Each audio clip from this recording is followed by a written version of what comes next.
Assalamualaikum warahmatullahi wabarakatuh. Halo teman-teman, apa kabar semuanya? Semoga kalian semua sehat ya. Oke, kesempatan kali ini kami dari kelompok 4 akan mempresentasikan tentang bab pemikiran terkotak dan pemikiran strategis.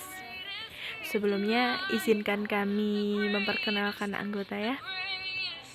Yang pertama ada Ananda Lisa Putri Tama, ada Zamhafidlin dan Umi Kulsum Rahmatullah. Oke, baik, langsung saja. Apa sih pemikiran terkotak itu? Pemikiran terkotak adalah cara berpikir mekanik, intuisi, dan hanya berpikir strategi lokal saja yang berjalan sendiri-sendiri dan tidak terkoordinasi dengan bagian atau organisasi. Jadi pemikiran terkotak itu berpikir secara spontan ya, belum ditata dalam berpikirnya. Baik, selanjutnya apa ya dampak berpikir terkotak? Kelompok kami mengambil contoh dampak perusahaan.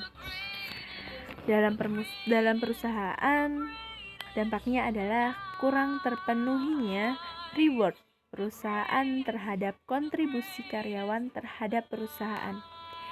Lalu, ambisi yang tidak terarah untuk kepentingan tertentu, dan perseteruan antara departemen yang mungkin terjadi dan konflik departemen lainnya. Selanjutnya, struktur organisasi ya. Struktur organisasi yang tidak sehat merupakan hambatan dalam melaksanakan perencanaan strategis. Dapat dilihat dari yang pertama, dominasi ras atau suku dalam suatu organisasi, terdapat sistem famili dalam suatu perusahaan, perputaran karyawan yang sangat sering akan berakibat pada terbengkalainya pekerjaan fungsional. Yang keempat ada keamanan dan kenyamanan, overtime, ketidakterbukaan keuangan, dan pelaporan yang penting. Yang terakhir adalah persaingan kerja yang tidak sehat. Selanjutnya, konsep unsur strategi yang baik. Strategi yang baik mempunyai konsep unsur.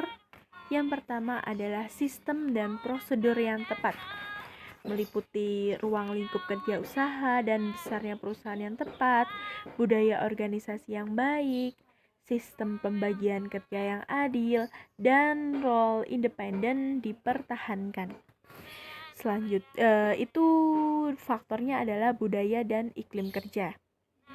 Yang kedua ada sumber daya yang tepat dan memadai, meliputi kebijakan investasi, kebijakan pembelanjaan, penggunaan sumber daya yang tepat ya, dan kebijakan pencarian sumber daya yang tepat. Itu faktor-faktornya ada modal, ide, dan faktor produksi informasi. Yang terakhir ada SDM yang tepat dan loyalitas, meliputi perekrutan SDM yang benar, sistem reward, budaya organisasi yang baik, sistem penilaian kinerja yang baik. Itu semua ada di leader dan bawahan dalam perusahaan. Baik, kita lanjut. Budaya organisasi. Budaya organisasi itu adalah perilaku sumber daya manusia yang ada di dalam perusahaan dalam beraktivitas kerja, merespon atau bereaksi serta bertindak. Contoh pembuatan strategi yang kurang tepat. Kelompok kami mengambil contoh pedagang pentol ya. Strategi pedagang yang kurang tepatnya menggunakan strategi dan taktik yang diterapkan memanfaatkan uang pesangonnya untuk berdagang pentol tanpa peminjaman dana berhutang serta pembelanjaan bahan yang cukup terjangkau. strategi produksinya dengan usaha es dengan alasan bahwa saat siang hari banyak yang tergiur dengan membeli es karena panas gitu ya. Terus yang ketiga ada strategi pemasaran. Di sini strategi pemasarannya tidak ada.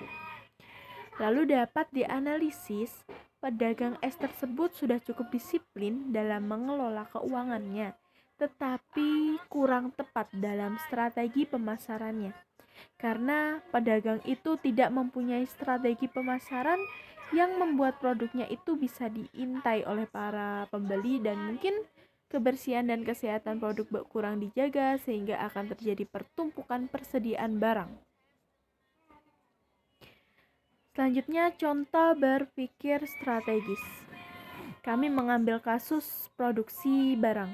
Seperti yang dijelaskan oleh kelompok sebelumnya bahwa berpikir strategis itu adalah berpikir yang sudah ditata dalam berpikir sehingga nantinya akan berjalan sesuai dengan rencana atau sesuai dengan berpikirnya strategis tersebut.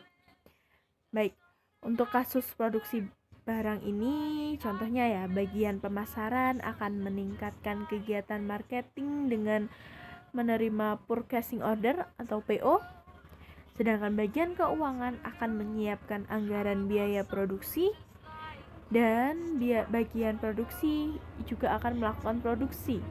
Jadi ada tugas masing-masing dan sudah ditata dengan baik. Sekian presentasi dari kelompok kami, semoga bermanfaat, tetap sehat semuanya ya. Terima kasih. Wassalamualaikum warahmatullahi wabarakatuh.